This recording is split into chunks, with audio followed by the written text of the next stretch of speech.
Hey, it's Bob Nagin, and in this episode of Real Retail TV, we're going to explore why creating great standards is so important to the success of your retail store.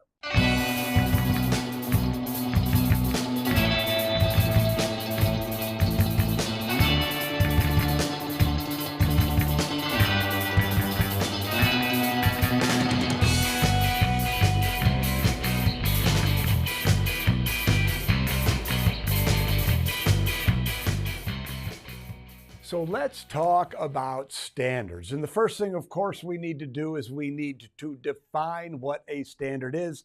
And so I'm looking at the dictionary here, and it says there's two definitions. One is a level of quality or attainment. And the second one, which I think is a little more applicable to our conversation, is an idea or thing used as a measure, norm, or model in comparative evaluations. What does that mean? It means that a standard is the norm. This is the way things are done, at least how they should be done. What's the problem with most retail stores and standards? The problem is that most retail stores don't have standards, or if they have standards, they're not written down and communicated clearly. And if they have standards that are written down, they aren't communicated correctly. So let's sort of back up. So the first thing to understand is that you have to clearly communicate your standards, your expectations for your team. So our good friend Kimberly Ruthenbeck, who just retired as an executive at Room and Board, the furniture retailer, has a great quote. She says, if you don't clearly communicate your standards, your team members have no choice but to create their own. Let me say that again. If you don't clearly communicate your standards, your team members have no choice but to create their own. And here's the follow-up to that quote. And you have no right to complain when they don't do things the way that you want them done. The standard's in your head. You have to get it out of your head and get it to your team members. The same standard, the same way to everybody on your team. So how does this happen? So often when, you write down your standards in your training manual. You create a training program. If you go to retailbrilliance.com, you can see this thing called a custom course, which is the perfect place for you to put your standards, to put a training program together. But the problem that people have, even with standards, even with communicating standards, is they don't do it correctly. Most people, when they train, when they communicate in the language of responsibility. And a responsibility is what to do. But if you really want to amplify the effectiveness of your training, you write your standards in the language of behaviors.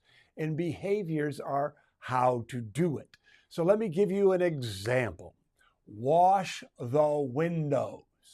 Is wash the windows a responsibility, a what to do, or a behavior, how to do it?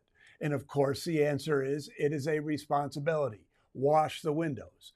The problem with telling someone to wash the windows is that their standard and your standard may be wildly different.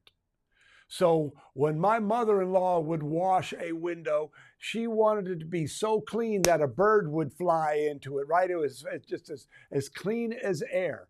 You ask a teenage boy to wash a window, what do? They go and spit on their sleeve and they kind of rub it a little bit.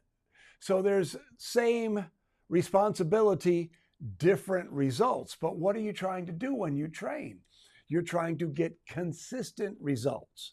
Everybody doing everything the same way every time, which is why your training must be in the language of behaviors. So let's take washing the windows and reframe it in the language of behaviors. How about this?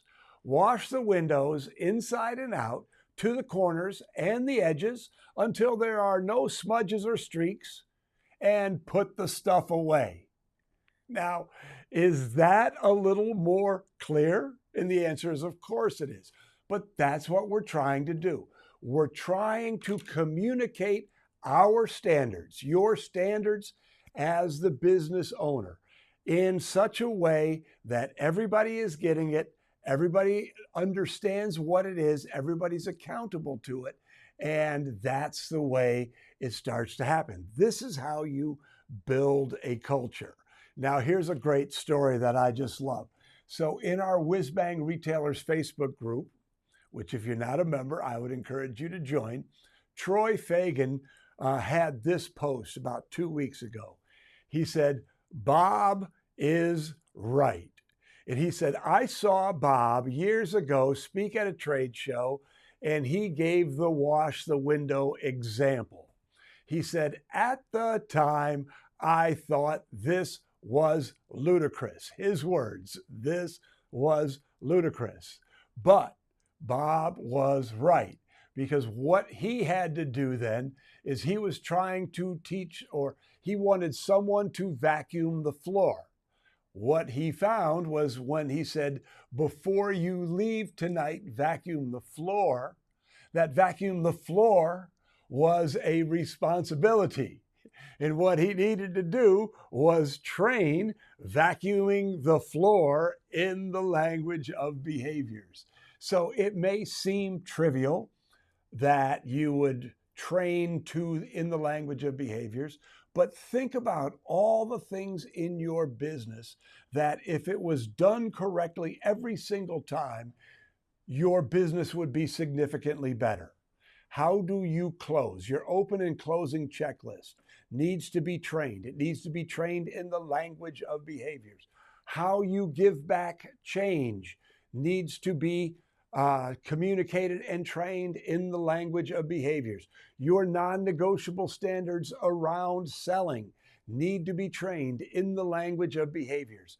So the more you understand this idea of communicating your standards in the language of behaviors, in the context of a training program, the more deeply the roots of your culture are going to become. Seth Godin defines culture as people like us doing things this way. And if you want people like us to do things the way that you want them to be done, teach in the language of behaviors. I hope you found this helpful. If you did, put your comment down below. If not, we'll see you next week.